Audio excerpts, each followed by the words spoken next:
গুনাহগারের দল, তোরা নেককারদের থেকে আলাদা হয়ে যা, তোরা নেককারদের থেকে আলাদা হয়ে যা। আমি আজকে নেককারদের সাথে মোলাকাত করব। এই নেককারগুলো আমি তো আল্লাহকে পাওয়ার জন্য দুনিয়াতে ঘুমায় নাই, এই বান্দাগুলো খানার জন্য পাগল হয় নাই, এই বান্দা ছিল আমি মাওলার বড় পাগল। ওরে ফেরেশতারা দেখ, গুনাহগারগুলো আলাদা করে দে। এই বান্দা শুধু আমাকে পাওয়ার জন্য কত মানুষ টুপিওয়ালা বলে গালি দিছে, তারপরে টুপি ফালায় নাই। কত মানুষ মোয়া বলে গালি দিছে, তারপরে সুন্নতি দাড়ি ফালায় নাই। কত মানুষ কত জামার টিটকারি করত, ফালায় নাই। কত বান্দা পর্দা করত, মানুষ গালি দিত, পর্দা ছাড়ে নাই। ওই মানুষের গালি এক পাশে ফালাইয়া যেখানেই কোরআনের আওয়াজ পাইতো সেখানেই দৌড়ায় যাইত। ওর রাত্র ওইটা সিজদায় পড়ে আমি মালিকের ডাকত, চোখের পানি ছেড়ে কান্না করত। আজকে ওই বান্দাদেরকে তোরা আরশের নিচে নিয়ে বসায় রাখ। আমি আল্লাহ শুধু এতদিন আশায় ঘুরাইছি দেখা দিব। আজকে আমি আল্লাহ ৭০,০০০ নূরের পর্দাগুলো ভেদ করে আমার নেককার বান্দাদের সাথে খাস মোলাকাত দিব। কোন বেরুম্মতের দল ওই দিন যদি মাওলার মোলাকাত চাও, তাহলে আজকে তওবা করো, তারিখেতে নবীরে কাঁদাইবা না, নামাজ ছাড়বা না, পর্দা ছাড়বা না, আর আল্লাহর কাছে তওবার দোয়া করো। দিলটারে নরম করে বলো, ও দয়ার মালিক তুমি আমাকে হেদায়েতের দৌলত দাও। আমার পাশের লোকগুলো চোখের পানি ছেড়ে কান্না করে, আমার চোখে পানি কেন নাই? আমার কপাল বুঝি খারাপ, আমার কলবে বুঝি মোহর পড়ে গেছে, আমার দিলে গুনার ময়লা, চোখে পানি কেন আসে না? আসলে আমার মতো খারাপ কেউ নাই, আমার কলব পাথরের মতো শক্ত। যাদের দিলটা পাথরের মতো শক্ত নয় বরং নরম, ওরা একটু আখিরাতের কথা শুনলে চোখের পানি বেরিয়ে যায়। আল্লাহর মহব্বতের কথা শুনলে চোখের পানি রাখতে পারে না। আল্লাহ বলবে গুনাহগারের দল, নেককারদের থেকে তোরা আলাদা হয়ে যা। গুনাহগার ভয়ের কারণে আলাদা হতে চায় না। আল্লাহ বলে স্বাধীনতা দুনিয়াতে দিছি, মুমিন যেই পানি পান করত, বেঈমান তুমিও সেই পানি পান করতা। মুমিনরা যেই গাছের ফল খাইতো, তুমিও সেই গাছের ফল খাইতা। মুমিনরা যেই নদীর মাছ খাইতো, তুমিও খাইতা। আজকে তোমাকে স্বাধীনতা দেওয়া হবে না। বান্দা ভয়ের কারণে নেককারদের ছায়ায় ছায়ায় হাঁটতে থাকে। তখন আল্লাহ পাক একটা কুদরতি ঝাড়া দিবে। মহিলারা যেমন কুলা নিয়ে ধান ধারে, চিটাগুলো উড়িয়া দূরে যায়, ধানগুলো কাটে থাকে। আল্লাহ পাক ওই দিন গুনাহগার যখন আলাদা হতে চায় না, আল্লাহ কুদরতি কুলায় একটা ঝাড়া মারবেন গুনাহগার আর নেককারকে আলাদা করার জন্য। এমন ভাবে কুদরতি ভাবে আল্লাহ ঝাড়া দিবেন, গুনাহগারের দল চিটার মতো উড়িয়া উড়িয়া জাহান্নামের গেইটে গিয়া পড়ে যাবে। জাহান্নামে পড়ার পর আল্লাহ বলবে শিকল লাগায় জাহান্নামে ঢুকাও, এর জাহান্নামে ঢুকায় রাখো। আল্লাহ পাক কোরআনে বয়ান করে, ওয়াসিকাল লাযীনা কাফারু ইলা জাহান্নামা যুমারা হাত্তা ইযা জাউহা ফুতিহাত আবওয়াবুহা ওয়াকালা লাহুম খাযানাতুহা আলাম ইয়াতিকুম রাসূলুম মিনকুম ইয়াতলুনা আলাইকুম আয়াতি রাব্বিকুম ওয়া ينذرونكم لقاء يومكم هذا قالوا بلى ولكن حقت كلمة العذاب على الكافرين।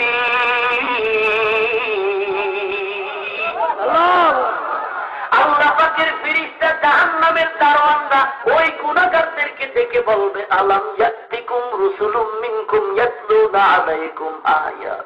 ও জাহান্নামের আসামি, তোমার কাছে কি আল্লাহওয়ালা নবী রাসূল যায় নাই? কোরআন ধরে ধরে কি বয়ান করে নাই? দাড়ি কাটলে কি অপরাধ হবে তোমাদেরকে কি বলা হয় নাই? নামাজ বন্ধ করলে কি গুনাহ হবে কি বলা হয় নাই? ওরে দাড়ি কাটলে কোন জাহান্নাম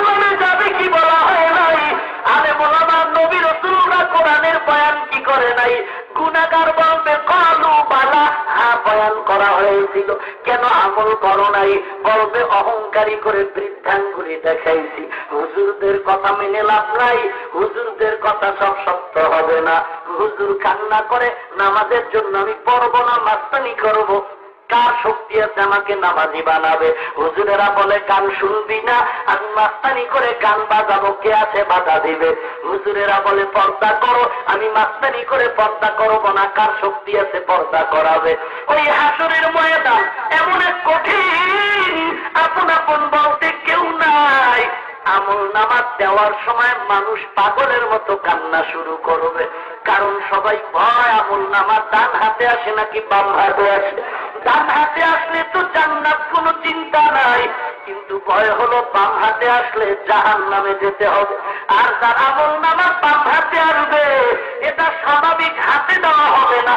বেঈমান নাফরমানের বাম হাতে যেমন আমল নামা দিবে, আল্লাহ পাক অর্ডার করবে ফেরেশতা বাম হাতটা এমন ভাবে পাকা কইরা বুকের মাঝখানটা ছিদ্র বানাইয়া বাম হাতটারে ঢুকাইয়া পিঠের থেকে বের কর। এরপরে আল্লাহ পাক ওই পিছন দিক দিয়া হাতের তালুতে আমল নামা দিয়া আল্লাহ বলেন ইকরা কিতাবাকা কাফা বিনাফসিকাল ইয়াউমা আলাইকা হাসিবা। জীবনে কি কামাই করেছো? তেস্তর আমল নামা, এখন হাত পেছনে চোখ সামনে, কেমনে পড়বে?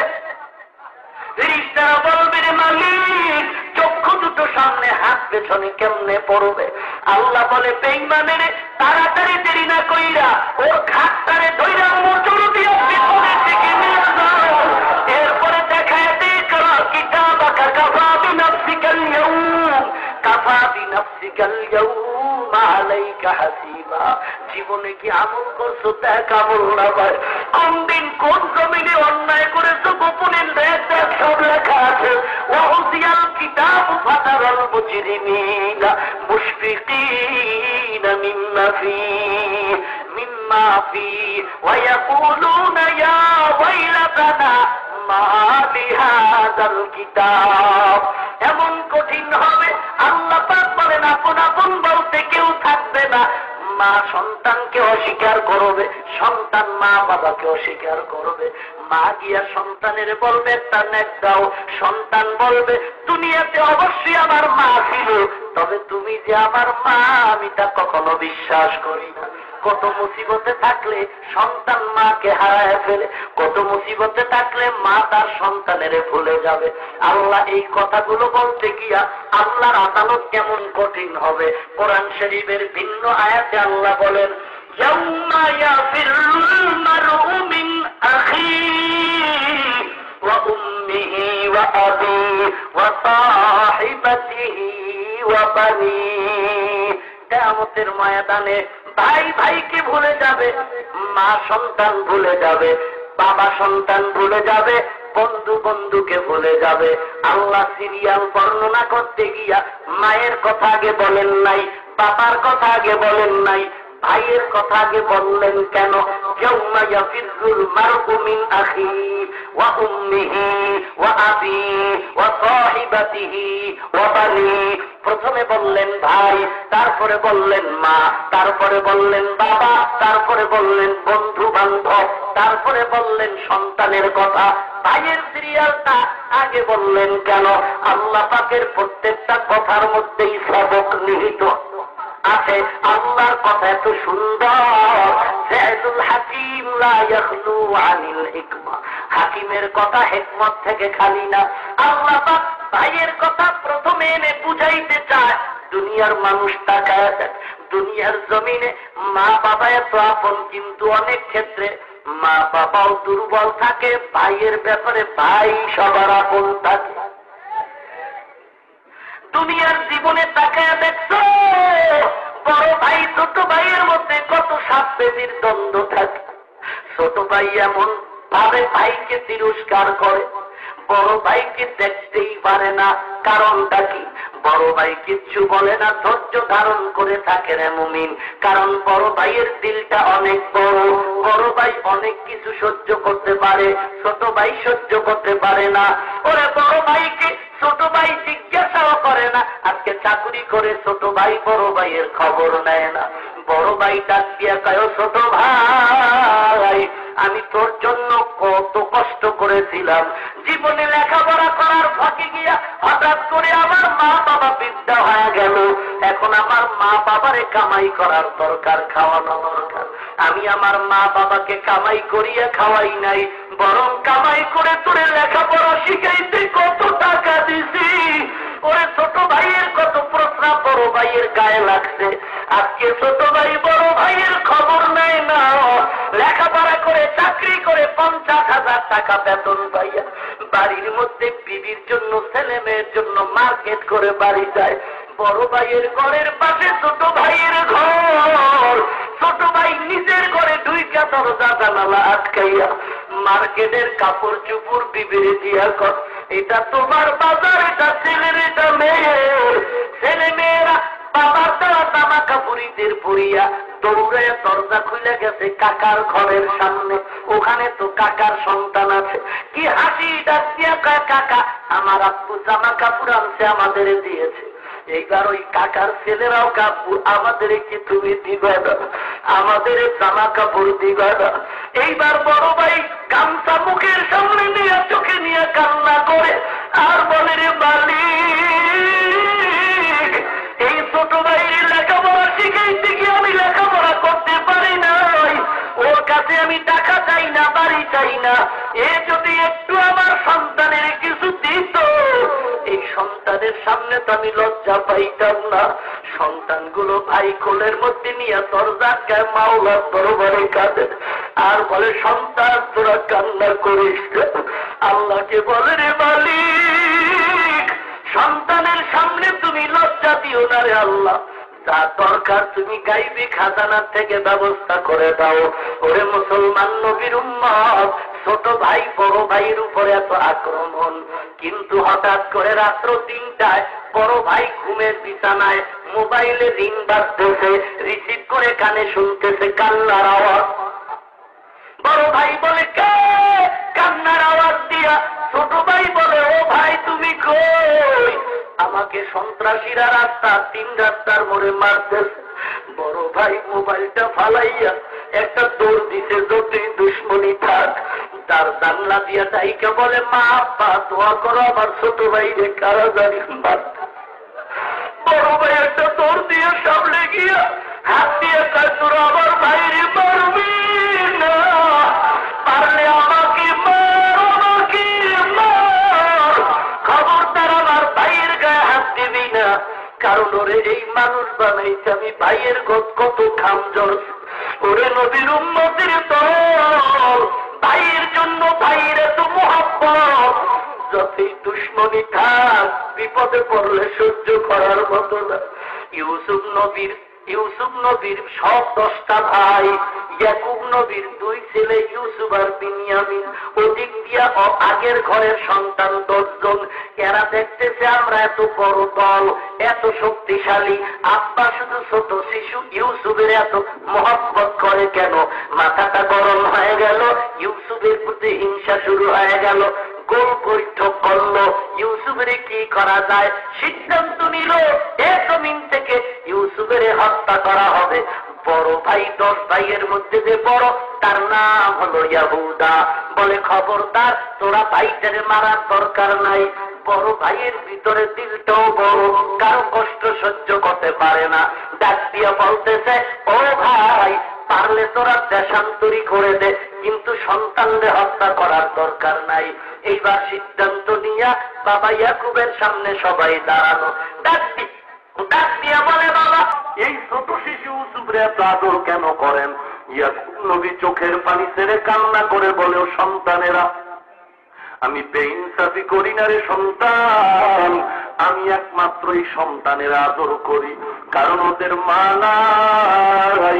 ইউসুফের ভাই বিনিয়ামিন 1 বছরের আগা মাথায় আসতে না আসতে ওর মা দুনিয়া থেকে চলে গেছে, মায়ের আদর পায় না। আমি বাবা ইয়াকুবের দুধের আদর দেওয়ার কিচ্ছু না। বলে, আব্বা জানোরে কেন আপনার কাছে রাখেন, একটু খেলতে কেন দেন না? বলে, আমি ভয় পাই বাঘে না জানি খেয়ে ফেলে। কারণ ইয়াকুব নবী স্বপ্নে দেখছে পাহাড়ের চূড়ার থেকে ইউসুফের বাঘে আক্রমণ করে 10টা বাঘ। নবী ইয়াকুব বুঝতে পারছে এই 10 বাঘ হলো আমার 10টা সন্তান, ইউসুফের সৎ ভাই। ওরে নবীর উম্মতের দল যখন সিদ্ধান্ত নিয়া বাবাকে এমন ভাবে বেড়া জাল দিয়ে আটকায় দিল, ডাক দিয়া কয়, ও সন্তান, আব্বা জান ইউসুফরে খেলার মাঠে দিতেই হবে, ভয় নাই, আমরা 10 জন পাহারা দিব। ও নবীর উম্মতের দল, আমরা পাহারা দিয়ে রাখবো, এই পাহারায় আপনার সন্তানের কোনো ক্ষতি হবে না। ফলে বলে কলে কৌশলে বাবায় চিন্তা করে বাধা দিলে মুসিবত হবে। এইবার বিদায় দিতেছে সন্তানদের ভাইদের হাতে দিয়া। ইয়াকুব নবী জানালা দিয়া তাকায়া চোখের পানি ছেড়ে কান্না করে। ইউসুফের কোলের মধ্যে নিয়ে ভাইরা কত আদর করতে করতে যায়, কিন্তু মনের উদ্দেশ্য ভালো না। এদিক দিয়ে ইয়াকুব নবী কান্না করে, আল্লাহ আমার ইউসুফরে তুমি হেফাজত করিও। এদিক দিয়া যাইতে যাইতে ইউসুফ নবী কিছু দূর যাওয়ার পরে বাবার চোখের আড়াল হলো। আড়াল হওয়া মাত্র এবার ভাইরা ইউসুফের উপরে আক্রমণ শুরু করলো, এমন মাইর শুরু করলো। একজনে কয়, তোর কোন বাবায় ফিরাবে, মারতেছি, বলকে ফিরাবে। কিন্তু ইয়াহুদা বড় ভাই কেউকে ফিরায় না, মারেও না। মোটামুটি ডাক্তার দরকার নাই মারার, তোরা না বলছো কূপের মধ্যে ফালায় দিবি, মারার দরকারটা কি? এদিক দিয়ে ইয়াকুব নবী কান্দে, আল্লাহ সন্তানের বিরহের জ্বালা সহ্য করতে পারি না। ও নবীর উম্মতের দল, মায়ের কলিজায় সন্তানের প্রতি এত মায়া। ছোটবেলা যখন মাদ্রাসায় লেখাপড়া করতাম, 2 মাস 3 মাস পরে 1 সপ্তাহ ছুটি নিয়ে বাড়ি যাইতাম। বাড়ি যাওয়ার পরে খোলার তারিখ আবার মাদ্রাসায় যখন রওনা দিতাম, দেখতাম আমার বাবায় গাড়ির ভাড়া টাকা দিয়া ঘর থেকে বিদায় দিত। মা আবার গোপনে কিছু টাকা দিয়া বলতো, ওরে সন্তান, এটা ভাড়া টাকা না, তোর কিছু খাবি এজন্য দিয়া দিলাম। দেখতাম বাবা আমারে বিদায় দিয়া চকির উপরে শুয়ে আছে, কি যেন ভাবতেছে। কিন্তু আমি যখন বাড়ির ঘরের দরজা দিয়ে নাই না সামনে আগাইতেছি, পেছনে দেখি মাও আসতেছে। কিছু দূর যায় দেখি সামনে একটা খেজুর গাছের আড়ালে মা দাঁড়ানো, চোখের পানিগুলো কাপড়ের আঁচল দিয়ে মুছতেছে। একবার দেখি মা খেজুর গাছের ডান দিক দিয়ে তাকানো, আর একবার দেখি বাম দিক দিয়ে তাকানো। তখন বুঝতাম না এমন কেন করে। এখন বুঝতে পেরেছি রে মুমিন, সন্তানকে মা যখন বাম দিকে দেখে না ডান দিক দিয়ে তাকায়, সন্তানের মায়া সহ্য করার মতো না। ইউসুফের মা নাই, কেউ নাই। এত মুসিবতে ভাইরা আঘাত করে ইউসুফ নবী কান্না করে আর বলে, ভাই গো তোদের পায়ে ধরে বলছি, আমাকে তোমরা মারিও না, আমি তোমাদের কোনো ক্ষতি করি না রে ভাই। ইউসুফের যখন কূপের কিনারায় জংলার সামনে হাজির করা হলো, ইউসুফের গায়ের জামা খুলতেছে, রশি দিয়া বাঁধে কূপের মধ্যে ফালাবে। বাইরে দিয়ে তাকায় তাকায় ইউসুফ নবী কান্দে আর বলে, ভাই আমি হয়তো আর বাঁচব না, আমার মা হারাইছি, বাবারও হারাবার পথে, আমাকে তোমরা মারবা না, তবে কূপের মধ্যে ফেলতেছ, আমার বাবার সাথে বুঝি আর দেখা হবে না। তোমরা যদি আমার বাবার কাছে যাও, আমার বাবা যেন ইউসুফের জন্য কান্না না করে, আমার বাবারে আমি ইউসুফের সালামটা পৌঁছায় দিও। ইউসুফ নবী কান্না করে, ওরা রশি বাইটা যখন কূপে ফালায়, আল্লাহ পাক বলে, ও ফিরিস্তা তাড়াতাড়ি যাও, কূপের মধ্যে অন্ধকার ময়লা কাটাওয়ালা পানি, এমন একটা জান্নাতি পাথর নিয়ে যাও, ইউসুফের পায়ের নিচে পাথরটা দিয়ে দাও, আমার ইউসুফ পাথরের উপরে দাঁড়াবে, আর কোনো ময়লা পানি লাগবে না, আর অন্ধকার আলোর জন্য ইউসুফের চেহারাই যথেষ্ট হয়ে যাবে। এবার ইউসুফ নবীর ফালাইয়া রশিটা উপর দিয়া কাইটা এরা চলে গেল। ইউসুফ নবী পাথরের উপরে দাঁড়ায় গেলেন। কোরআন শরীফের বিস্তারিত ঘটনা। একদল ব্যবসায়ী চলে আসলো, পানির তালাশে পালতি ফেললো। সংক্ষেপে বলছি, পালতি ধরে ইউসুফ নবী উঠলেন। ওরা দেখে এত খুশি, এই সন্তান নিয়ে যাব।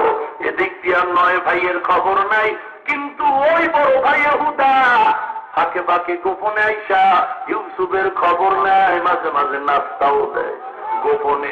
যখন টের পাইল বাইরে বুঝিয়া রানিয়া যাবে, দৌড়ায় গিয়ে কয় ধর ধর আমার বাইরে, তোরা পারিস না। দিলের মায়ায় বলে দিল, কিন্তু ওরা তো খারাপ নিয়তে আসলো। বলে রে তোমরা পাইটা ভালো করে পেতে নিয়ে যাও, আমাদের এদেশে যেন থাকতে না পারে। কিছু টাকার বিনিময়ে ইউসুফকে ফেরত দিয়ে দিল। বিদায় পালা কান্নার আওয়াজ। বলে আর তোমাদের সাথে দেখা হবে না। আর বলছি ইউসুফ পালায় যাইতে পারে, ভালো করে বেঁধে নাও। কিছু দূর যেতে যেতে ইউসুফ নবী যেই পথ দিয়া ওই মিশরের পথে যাচ্ছে, রাস্তার পাশে তার মায়ের কবর। ওখান থেকে লাফ দিয়া মায়ের কবরে হাউ মাউ করে কান্না করে আর বলে, ও মা, জীবনে মা হারাইলাম, বাবাও হারায় বিদায় নিতেছি। এই জমিনে আমার আল্লাহ ছাড়া কেউ নাই, কেউ নাই। আল্লাহর নবী ইউসুফ কান্না করে, ওরা পেছনে তাকায় দেখে ইউসুফরে দেখা যায় না। এবার বলছে, ওরা যে বলছিল পালায় গেল নাকি, খুঁজতে খুঁজতে গিয়া দেখে কবরে কান্না করে। এবার আবার বেঁধে রওনা, মিশরের বাজারে নিয়ে গেল। জুলাইখার ঘরে ইউসুফ বসবাস করে। লম্বা ঘটনা। একদিন অপকর্মের বেড়া জালে মিথ্যা অপবাদ দিয়ে জুলাইখা ইউসুফের জেলখানায় দিল। ওখান থেকে কয়েক বছর পরে মিশরের প্রধানমন্ত্রীর স্বপ্নের ব্যাখ্যা দিয়া প্রধান মন্ত্রণালয়ে গেল। বিচক্ষণ জ্ঞান আর আমল দেখে, আখলাক দেখে ওই সময়ের প্রধানমন্ত্রী ইউসুফরে মন্ত্রিত্বের দায়িত্ব দিল, অর্থমন্ত্রী বানালো। এরপরে ইউসুফ নবী অর্থমন্ত্রীর দায়িত্ব পাওয়া মাত্র ওই বাদশাহ প্রধানমন্ত্রী অসুস্থ হয়ে গেল, এক পর্যায়ে মারা গেল। এবার প্রথম প্রধানমন্ত্রী ইউসুফ নবী মিশরের দেশ পরিচালনা করে। স্বপ্নের ব্যাখ্যা অনুযায়ী 7 বছর দুর্ভিক্ষ হবে মিশরে এবং আশেপাশে সিরিয়াতে। দুর্ভিক্ষ শুরু হয়ে গেল। বিভিন্ন দেশ থেকে মানুষ রেশন নিতে আসে খানার জন্য, টাকা পয়সা দিয়া। সিরিয়ায় দুর্ভিক্ষ ছড়ায় গেল। গুদামজাত করা ফসলগুলো ভাগ ভাগ করে দেয়। ইউসুফ নবী চেয়ারের মধ্যে বসা, সিংহাসনে বসা, কর্মচারীরা রেশন দেয়। হঠাৎ করে ইয়াকুব নবীর ঘরেও দুর্ভিক্ষ। লম্বা বছর মাঝখানে চলে গেল। এদিক দিয়া আল্লাহর নবী ইয়াকুব বলে, তোরাও মিশরে যা, কিছু পুরান টাকা দিয়া খানা নিয়ে আস, না হয় ঘরে খানা নাই। এবার তোর ভাই ইউসুফের ওই দেশ মিশরে রওয়ানা হলো। ইউসুফ নবী সিংহাসনে বসে আছে। ভাই 10টা যখন ঢুকলো, ইউসুফ নবী দেখা মাত্র চিনে ফেলল। আল্লাহর কুদরত, এরা 10 জন আর কেউ ইউসুফের চিনতে পারে নাই। চমৎকার ঘটনা, শিক্ষণীয় ঘটনার মুমিন। যখন 10 ভাই গিয়া বলল, সালাম দিল, বলে আপনারা কারা? বলে আমরা সিরিয়ার বাসিন্দা। আপনাদের ভাই কয়জন? বলে আমরা হলাম 11 ভাই। কি কি নাম? বলে আমরা এই 10 জন। আর একজন আছে আমাদের ভাই বিনিয়ামিন, সৎ ভাই। বলে আপনারা কি আসলে 11 জনে ছিলেন? বলে না, আমাদের আর একটা ভাই ছিল ইউসুফ নামের, সে পালায়া গেছে, বাঘে খেয়ে ফেলছে। ইউসুফ নবী হাসিও দেন না, বুঝতেও দেন না, চুপচাপ অবস্থান করে। বলে আপনাদের আব্বার নাম কি? বলে আমাদের বাবার নাম হলো ইয়াকুব। যে একজন জমানার নবী। বলে আপনাদের আব্বার অবস্থা কি?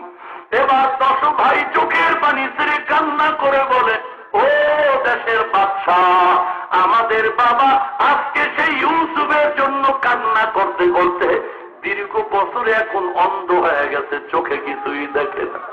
এখনো শুধু ইউসুফ ইউসুফ বলে বাবাই কান্না করে। এবার ইয়াকুব নবীর খবর শুনে ইউসুফের দিল ভাইটা যায়, কিচ্ছু বলে না। বলে এবার তাদেরকে রেশন দাও। এরা যে টাকা দিল, ইউসুফ নবী কর্মচারীদের কানে কানে বলল, ওদের খানার ব্যাগের মধ্যে ওদের টাকা দিয়ে দিবা, ওরা যেন দেখে না। আর ইউসুফ নবী বলে, এই খানা নিয়ে যাও, শেষ হলে আবার আসবা, তবে একটা শর্ত, ওই ছোট ভাইরে নিয়ে আসবা, নাইলে আর খানা দিব না। কৌশল, আল্লাহর বড় কুদরত। এইবার দৌড়ায় গেল, 10 ভাই চলে গেল।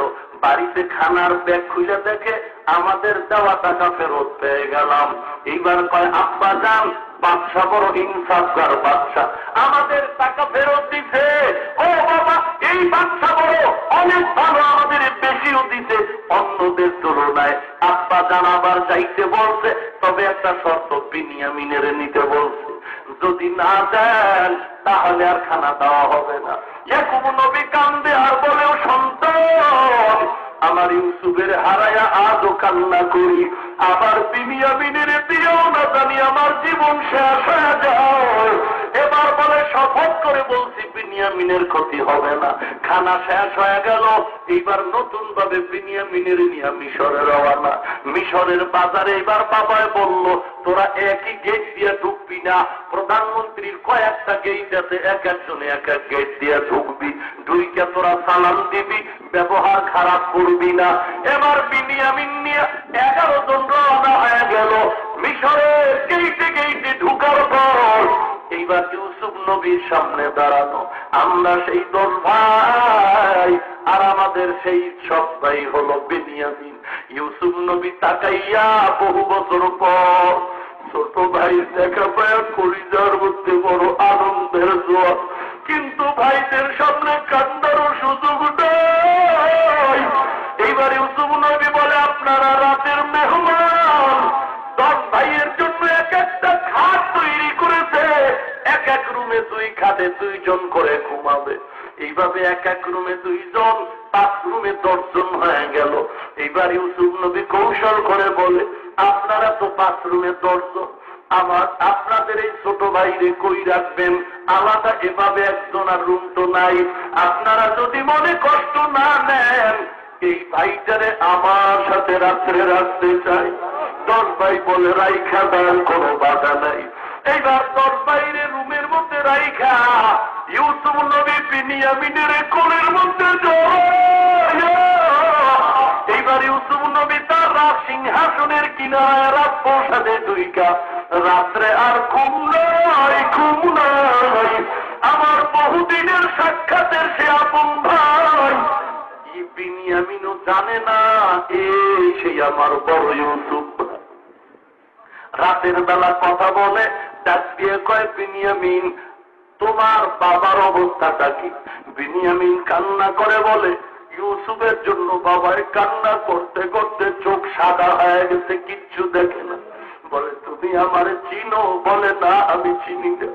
বলে, তুমি কারো কাছে বলবা না রে ভাই, আমি তোমার সেই ভাই ইউসুফ।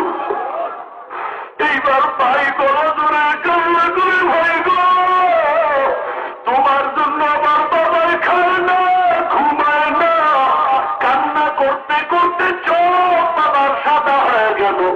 ওরে নবীর উম্মতের দল, দুনিয়াতে ভাইয়ের থেকে আপন কেউ নাই।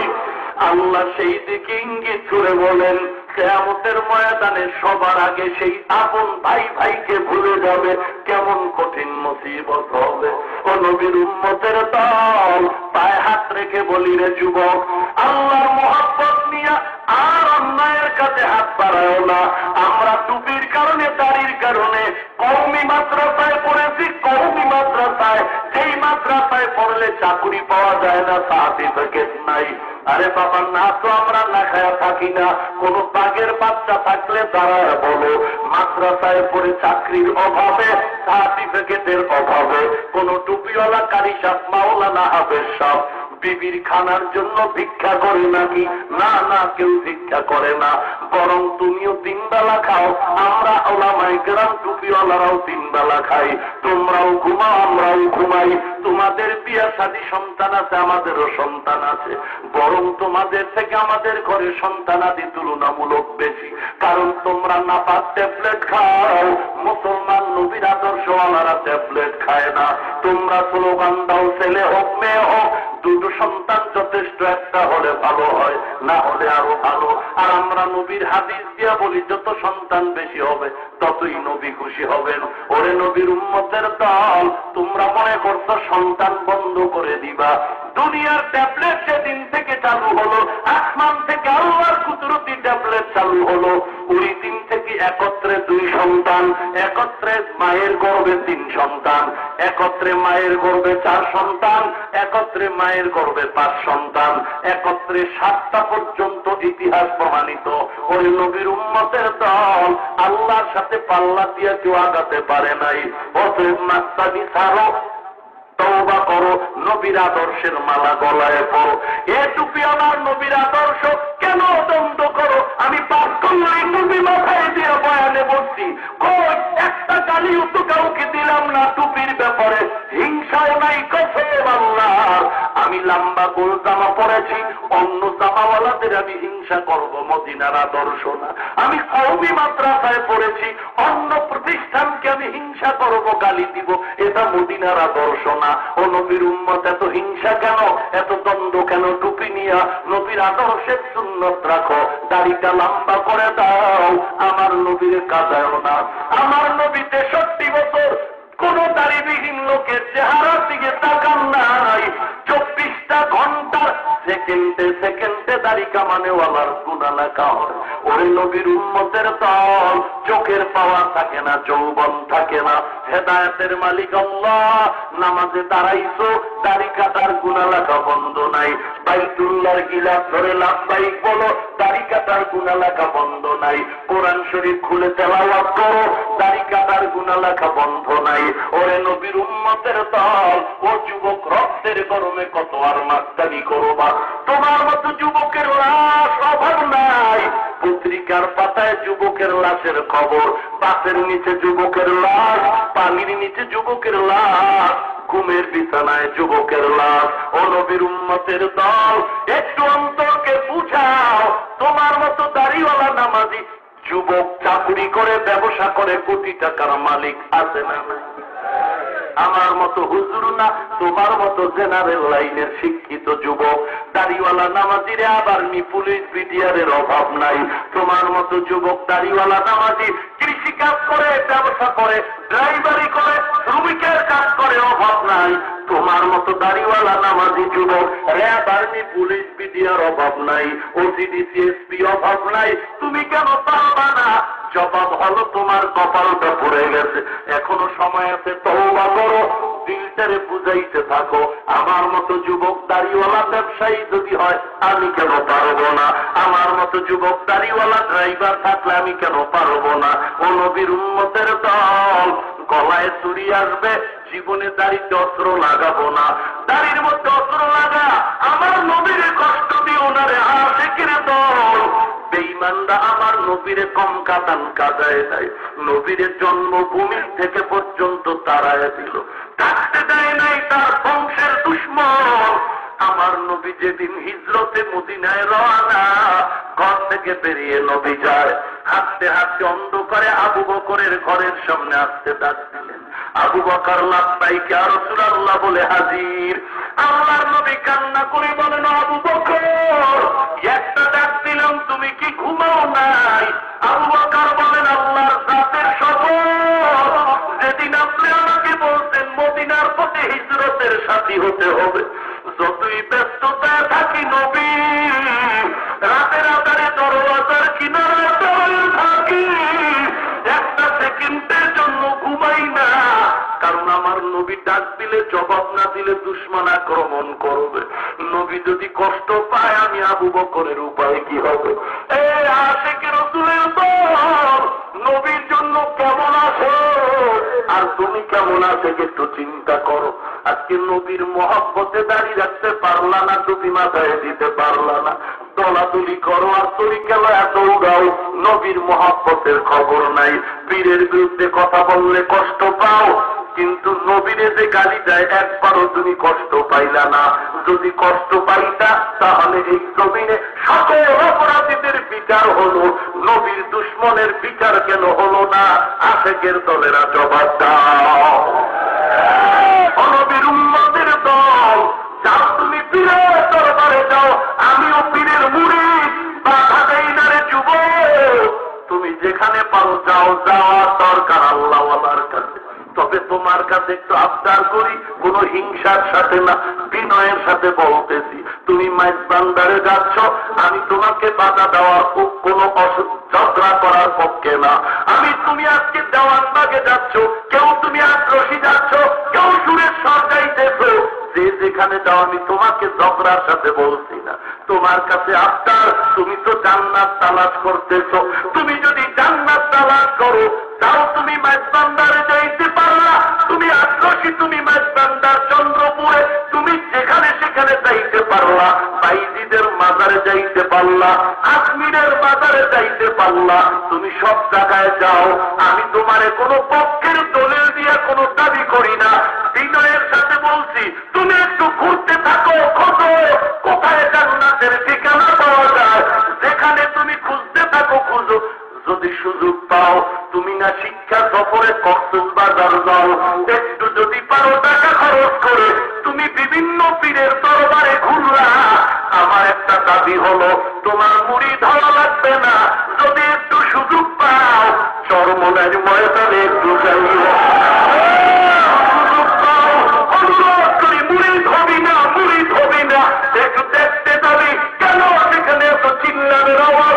যদি সুযোগ পাও একবার একটু উজানির ময়দানে যাইও, যদি একটু সুযোগ পাও টঙ্গীর ময়দানে যাইও, যদি একটু সুযোগ পাও তুমি বাহাদুরপুর হাজী শরীয়তুল্লাহ দরবারে যাইও, যদি সুযোগ পাও বিভিন্ন আল্লাহওয়ালা দরবারে যাও। তোমার যদি পীরির অভ্যাস থাকে, আল্লাহর কসম তুমি পীরি নিয়েই যাইও। তোমার যদি মদের অভ্যাস থাকে, আল্লাহর কসম করে বলি তুমি আর ভয় নাই, মদের বোতল নিয়েই যাইও, তোমাকে কেউ বাধা দিবে না। তবে আমার দিলের বিশ্বাস, আমি কোন পক্ষপাতিত্ব না, আল্লাহর নবীর মোহাব্বত নিয়ে বলতেছি, তুমি পীরির বস্তা নিয়েও যদি যাও, তুমি যদি গান্ধার আসর মিলাও, মদের বোতল নিয়েও যাও, ওরে গিয়া দেখবা সেখানে কোনো বেপরদার আড্ডা নাই, সেখানে কোনো খানার আড্ডা নাই, গিয়া দেখবা শুধু মাওলার নামের জিকিরের দেখবা নবীর মোহাব্বতে কান্নার আওয়াজ। আমার দিল বলে তুমি বিড়ির প্যাকেট নিয়েও যদি যাও, মনে হয় তুমি ফালায়া পাগড়ি নিয়ে বিদায় নিতে পারবো। আমি কোন পক্ষপাতিত্ব নয় রে মুমিন, তোমার দিলের বিবেকের কাছে বিচার রেখে গেলাম, ওখানে যাইতে পারো, সেখানে কে তোমারে বাধা দেয়। একটু ঘুরে ঘুরে দেখো, দিলে যখন ভালো বলবে তখন সেটারে গ্রহণ করিও। তুমি একটু ঘুরে দেখো, অনুরোধ থাকলো আমার মুমিন হিসাবে, কোনো দালালি না, মুমিন হিসাবে বলছি, সব জায়গায় যাও, আমি তো কোনোটাই বাধা দিলাম না, তোমার দিলের উপরে ছেড়ে দিলাম। আল্লাহ তোমাকে হকের পক্ষে নিয়ে যাবে, তবে চেষ্টা করা তোমার দায়িত্ব, পূরণ করবেন আমার আল্লাহ। অনুরোধ করে বলি, হে মুমিন, 5 ওয়াক্ত নামাজ পড়বা পারবা না, দাড়ি কেটে নবীরে কাটাইবা না। আবু বকরের ইশক আর মহব্বত, আবু বকর কান্না করে আর বলে, নবী গো, আমি আবু বকর একা ঘুমাই না তা না, আমার ঘরে একটা কন্যা সন্তানও ঘুমায় না, প্রতি রাত্র নাস্তা বানায় অপেক্ষা করে, মদিনার পথ বড় লম্বা, ক্ষুধা লাগবে নাস্তা নিয়ে দাঁড়ায় থাকে দরজার কিনারায়, এক রাত্র ঘুমায় না আমার কন্যা। ওই আবু বকর বলে, নবী শুধু আমার কন্যা আর আমি তাও না, ওই খুঁটির গোড়ায় দেখেন, খুঁটির গোড়ায় ঘোড়াটা দাঁড়ানো, এই বাহন, এই সফরের বাহন ঘোড়াটাও কোনোদিন ঘুমায় না, আপনার পথে দিয়ে তাকায় থাকে, আর চোখ দিয়ে গাল দিয়ে পানির ফোঁটাগুলো পড়ে, কারণ গরুটাও ঘোড়াটাও ভাবতেছে সফরে ঘুমায় গেলে কেলাম দিয়ে এসে যাবে, এজন্য ঘোড়াটাও ঘুমায় না। ও নবীর আশিক, নবীর জন্য গাছ পাগল, মাছ পাগল। তুমি যদি পাগল হইতা দাড়ি কাটতে পারতা না, তুমি যদি নবীর পাগল হইতা বেপরদায় চলতে পারতা না, গালি দিতে পারতা না। নবীর মোহাব্বতের পাগল যদি হইতা, নবীর সুন্নতি পোশাক তুমি ছাড়তা না। র্যাবের চাকরি নিয়া যুবক বলে আমি কালা পোশাক পরবো না, বলো চাকরি হবেনি? যদি বলে আমি কালা পোশাক বাদ দিয়া পুলিশের পোশাক পরবো, চাকরি হবেনি? হবে না। র্যাবের চাকরি নিয়ে যদি নির্ধারিত পোশাক না পরে চাকরি হয় না। ওরে নবীর উম্মত, এই জমিনে খ্রিস্টানেরও পোশাক আছে, হিন্দুরাও পোশাক পরে, কিন্তু সবার পোশাক আলাদা আলাদা। আমার নবী বলেন আমার উম্মতেরও একটা পোশাক আছে, সেটা মদিনার পোশাক। রাস্তা দিয়ে যখন চলবে পোশাকের দ্বারা প্রমাণ হবে কে নবীর উম্মত আর কে নবীর দুশমন। অনুরোধ করে বলছে রে মুমিন, হেদায়েতের মালিক আল্লাহ, তওবা করো, জীবনে দাড়ি কাটবা না, জীবনে নামাজ ছাড়বা না। অন্তর যদি ভালো হয়, মুনাফিকি যদি না থাকে, খাঁটি নিয়তে দুটো হাত আল্লাহকে দেখা দাও। সকলের হাতগুলো কবুল করে নেন। আপনার কুদরতি হাতে সুপর্দ করে দিলাম রে আল্লাহ, কারো হাত খালি ফেরত দিয়েন না রে আল্লাহ। আয় আল্লাহ, কামাই রুজি ব্যবসা চাকুরিতে বরকত দান করেন আল্লাহ, হালাল রিজিকের ব্যবস্থা করে দেন আল্লাহ, সুন্নাতওয়ালা জিন্দেগি দান করেন, হক্কানি পীর মাশায়েখদের সোহবত দান করেন আল্লাহ, মুসিবতে ধৈর্য ধারণের তৌফিক দান করেন, বলেন আমিন। কষ্ট আর একটু চলবে, আল্লাহ কবুল করুন। ভাইরা আমার, মুনাজাত হবে দীর্ঘ রাত নয়, ফজর পড়া লাগবে, লাগবেনি? নামাজ ফজর বাদ দিবেন, আল্লাহ সবাইকে কবুল করুন। এখন শুধু ওয়াজ শুনলে হবে না, একটু দোয়াও করা লাগে। এই যে বৃষ্টির মাঝে মাহফিলের আয়োজন, বিভিন্ন প্রতিকূলতা, এরপরেও আজ আল্লাহ কবুল করেছেন, এর জন্য একটু দোয়া পাওয়া আমরা পাই না? পাইনি? করবেননি? শুধু দোয়া করলে হবে না, দাওয়াও লাগবে? দাওয়া লাগবে নি? একটু কিছু সহযোগিতাও তো দরকার। আল্লাহ তার ঘামের টাকাই কবুল করবেন, যার টাকা আসমানে ফয়সালা হবে। যার টাকা কোরআনের জন্য ফয়সালা হবে না, কোটি টাকা নিয়ে ঘুরবে, কোরআনের খেদমতে লাগবে। তো আমরা সাধ্যমতো কোরআনের জন্য একটু সহযোগিতা করতে রাজি। কারা কারা রাজি? হাত উঁচু করেন, আরো টাইট করেন, আঙ্গুল ফাঁকা করেন, আরো ফাঁকা করুন, চতুর্দিকে হাত নাড়েন, চতুর্দিকে হাত নাড়েন, সবাই নাড়া দেন, ভালো করে নাড়েন, সবাই ভালো করে নাড়েন, আঙ্গুল ফাঁকা করে নাড়তে থাকেন, নাড়েন, সবাই পড়েন বিসমিল্লাহির রহমানির রহিম। এই ডাইন হাত উপরে আছে তো, এবার বিসমিল্লাহ হয়েছে তো, এবার ডান পকেটে ঢুকাবেন, ঢুকায়া পড়ানোটা কোরআনের খেদমতে দিয়ে দেন। তাড়াতাড়ি স্বেচ্ছাসেবক তাড়াতাড়ি নেমে পড়ুন, তাড়াতাড়ি করুন, কেউ দোয়া না করে যাবেন না, আমার দাবি। সবাই স্থির ভাবে বসবেন, ধৈর্য ধারণ করলে আরো কিছু কথা বলবো, আগে তাড়াতাড়ি টাকাটা দিয়ে দেন, বড় নোট দিবেন, কেউ ফিরাবেন না। মুজাহিদ ভাইরা তাড়াতাড়ি উঠেন, তাড়াতাড়ি।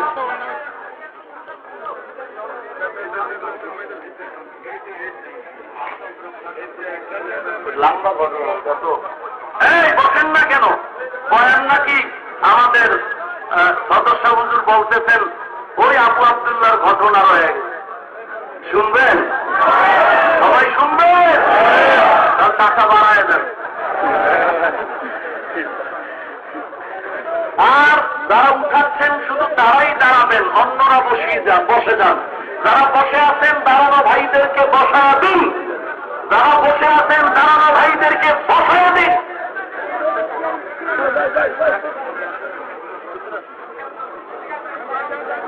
আপনারা যারা বসে আছেন দাঁড়ানো ভাইদেরকে বসান। শুধু যারা কালেকশন করে তারাই হাত না, আপনারা যারা বসে আছেন দাঁড়ানো ভাইদেরকে বসায় দেন। জুনায়েদ বললেন এমন কেন হলো সাহেব? বলে ওই খ্রিস্টানদের সামনে যখন ওদের জাহান্নামী বলে আমি তিরস্কার করেছিলাম, ওই তিরস্কারের পরে আমি দেখলাম আমার কলবের ভেতর থেকে একটা নূরের আলো বের হয়ে গেল। এইবার বলে সাহেব আর অন্যায়ের দিকে নয়, আমরা অনুরোধ করি, ইরাকের মানুষ কান্না করে, সবাই দেখতে চায়, চলেন। আল্লাহর ওলি বলে না, তোমরা যাও, আমি যেতে রাজি না। আমি ওই খ্রিস্টান মেয়েকে বিয়া না করে যাব না। কান্নার এমন কিতাবে লেখে ওই জুনায়েদের কাফেলার কান্নার আওয়াজে জঙ্গলের পাতা থেকে পানি ঝরতেছে, কান্নার আওয়াজে শুকর গুলিও কাঁদতেছে। ওই ওই জঙ্গলের শুকরের চোখের পানিগুলো পড়তেছে। কিন্তু 30,000 হাদিসের হাফেজ আবু আব্দুল্লাহর অন্তর নরম হলো না। এইবারও তারা নিরুপায় হয়ে দীর্ঘ টাইম কান্না করে বিদায়। জুনায়েদের কাফেলা নিয়ে ইরাকে যায়, আবার ফিরে ফিরে পেছনে তাকায় আর কাঁদে, মালিক যারে দিয়া দিনের হেদায়েত পাইলাম, তুমি তারে আবার হেদায়েতের দরজায় ফিরায় দাও। জুনায়েদের কান্না শুরু, রওনা হয়ে গেল। কান্দতেছে, আবার পেছনে তাকাইতেছে। কিতাবের ভিতরে ঘটনা লেখে, যখন জুনায়েদের কাফেলার সামনে অনেক দূর চলে গেল, হঠাৎ করে রাস্তার সামনে তাকায়া দেখে রাস্তার পাশে পানির কূপ। ওই পানির কূপ থেকে 30,000 হাদিসের হাফেজ আবু আব্দুল্লাহ গোসল করে উঠে আর কালেমা তাইয়্যিবা পড়তেছে, আর বলে, জুনায়েদ আমারে কাপড় দাও, কাপড় দাও। জুনায়েদ বলে, আমরা দৌড়াইয়া গিয়া কাপড় পরাইলাম। এরপরে মাথায় নিয়ে তাকে ইরাকের খানকায় নিয়ে গেল। খ্রিস্টান মেয়ের সাথে আর বিয়া তো হলো না। আল্লাহ চাবি ঘুরাইয়া দিলেন। এতদিন ছিল আবু আব্দুল্লাহ পাগল, এখন খ্রিস্টানের মেয়েটা পাগল। ঘুমের ঘরে স্বপ্ন দেখে আবু আব্দুল্লাহ রে, দিনের বেলা কোনো খাওন নাই। বাবা তারে কোথায় পাই? বলে, জানি না, ও তো আমাদের শর্ত মানে না, যাওয়া হবে না। এইবার মেয়ে সিদ্ধান্ত নিল, পালাইয়াও যদি যাওয়া লাগে যাবো। ঘুমের ঘরে কান্না করে, আমারে ঠিকানা দাও। ওরে আমার মাওলার কুদরত বড় কঠিন। দেখা যায় অনেকে উল্টা পথে চলে, কবরের মতো মানুষ তরবারি নিয়ে দৌড়ায়, হঠাৎ করে আবার কালেমার পতাকা তলে ঢুকে যায়। এবার মেয়েটা স্বপ্নে ঠিকানা নিল, ইরাকের পার্শ্বে নদীর পারে হলো তার খানকা। মেয়েটা সেখানে চলে গেল একা একা, বাবার অজান্তে। খবর দিল, আবু আব্দুল্লাহ মেয়েটাকে নিয়ে আসলো, আইনা আলাদা কামরায় রাখলো। ওখানে মেয়েটা মুসলমান হলো।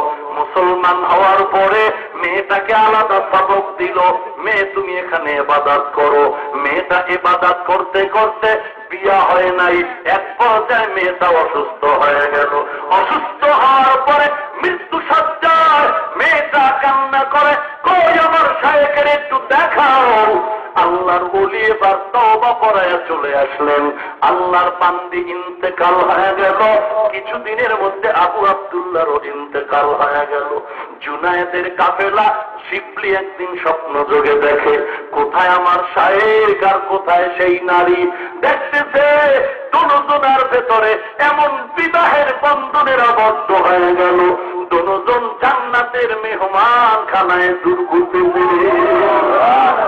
নবীর উম্মতের দল, আল্লাহ পাকের মহিমা বড় কঠিন, হেদায়েত বড় কঠিন। হে মুমিন, আমিও হেদায়েতের মুহতাজ, আমার মতো গুনাহগার কেউ নাই।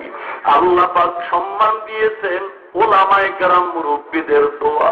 অতএব আমি আপনাদের কাছে দোয়া চাই, আল্লাহ যেন গুনার কারণে ফেলে না দেয়। ঢাকাতে এক মাদ্রাসার খেদমত করি, কত যে বাইতুল্লাহর কিলাপ ধরো কাঁদলাম।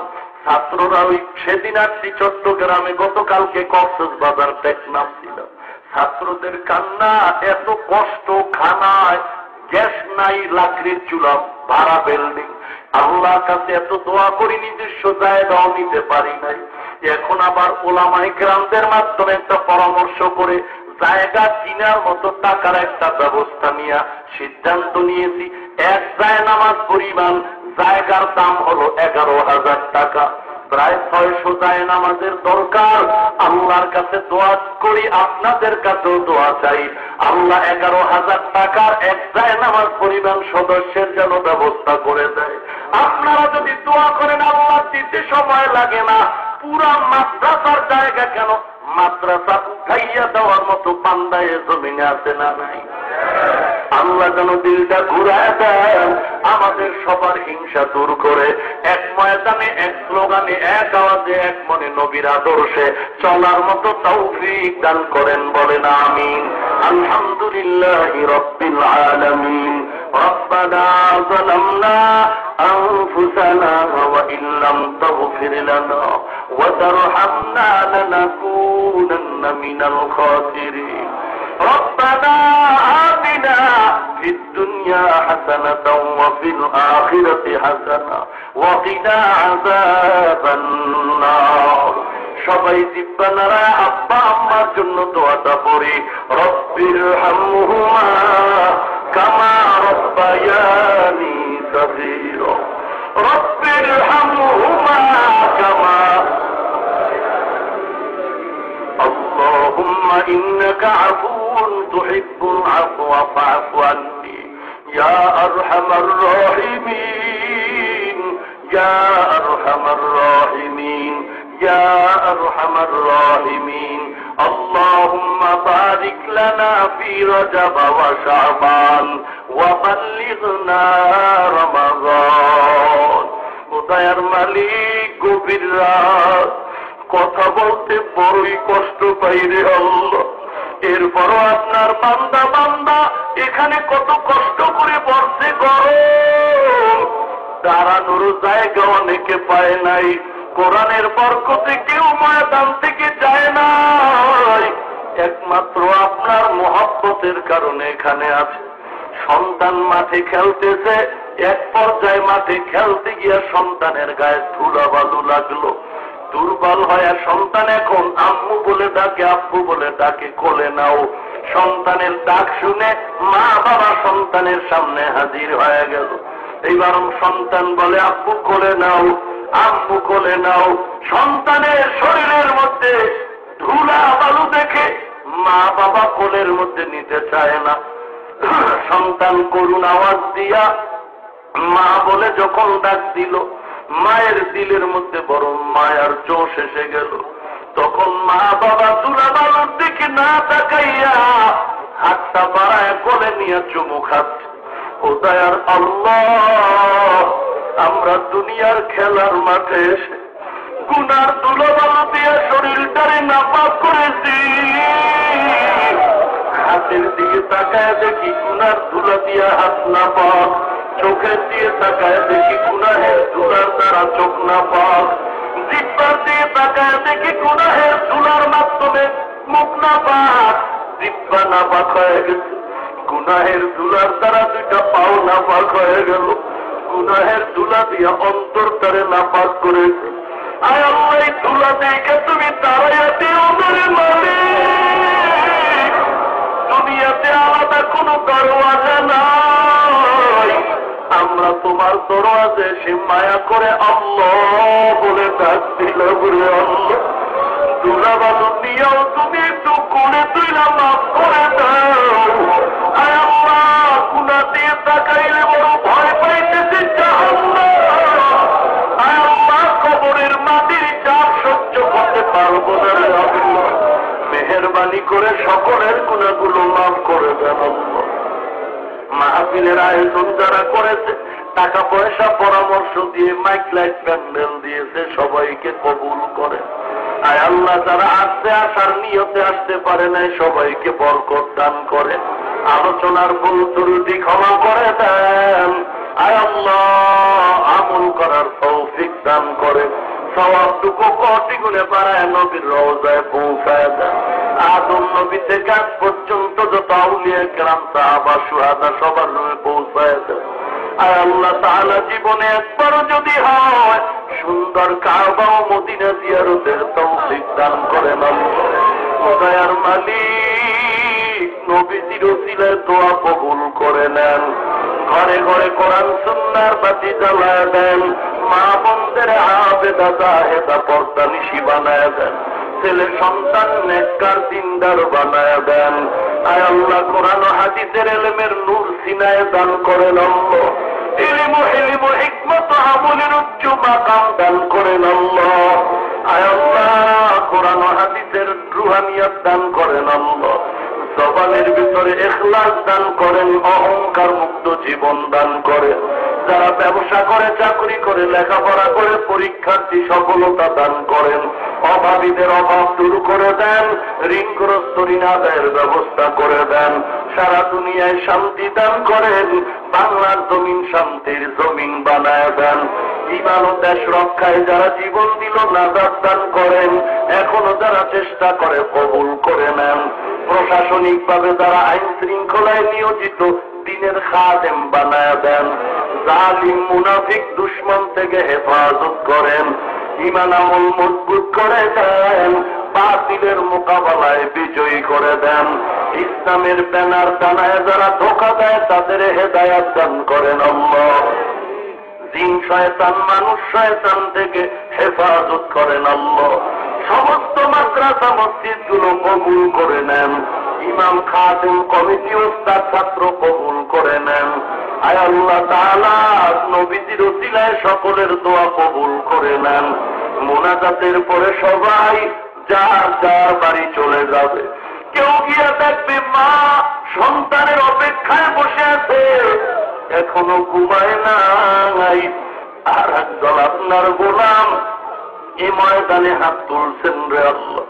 কুদরতি নজর দিয়ে দেখে কত ওলামায়ে কেরাম, কত মুরব্বী, হাজী সাহেব, কলিজার টুকরা যুবক, মাদ্রাসার ছাত্র, দামি বলেলেন ছোট ভাই, ড্রাইভার, শ্রমিক, ব্যবসায়ী, চাকরিজীবী, পর্দার আড়ালের মা, সবাইকে আপনি কবুল মঞ্জুর করেন। আয় আল্লাহ জানি না কে যেন এতিমের মতো হাত তুলছে, কে যেন মা হারাইছি, কে যেন বাবা হারাইছি। আল্লাহ আপনার দরবারে এতিমের মতো হাত তুললে মা বাবা দেখে বলে সন্তান সাদা কাপড়ের প্যাকেট বানায় কবরে রাখছে, আজকে গরমের ভিতরে ফ্যানের বাতাস দিয়ে শরীর ঠান্ডা বাতাস, অথচ মা বাবার কবর জাহান্নামের আগুনের গরম। মা বাবার চেহারাটাও কি মনে পড়ে না রে সন্তান? মা বাবার জন্য যদি মায়া হয় না, ও মাওলা তাকায় দেখিনি ময়দানে কি মা হারাইছি, কে বাবা হারাইছি, কে ভাই বোনারা সন্তান হারা অসহায়। আয় আল্লাহ গুনার কারণে দিল পাথরের মতো শব্দ, চোখে পানি নাই। আয় আল্লাহ কান্নাওয়ালা চক্ষু দান করেন, কান্নাওয়ালা চক্ষু দান করেন আল্লাহ, কান্নাওয়ালা চক্ষু দান করেন আল্লাহ। জিকিরওয়ালা জিহ্বা দান করেন আল্লাহ, জিকিরওয়ালা জিহ্বা দান করেন আল্লাহ। আখিরাতের ফিকিরওয়ালা কলব দান করেন আল্লাহ, আখিরাতের ফিকিরওয়ালা কলব দান করেন আল্লাহ। এ আল্লাহর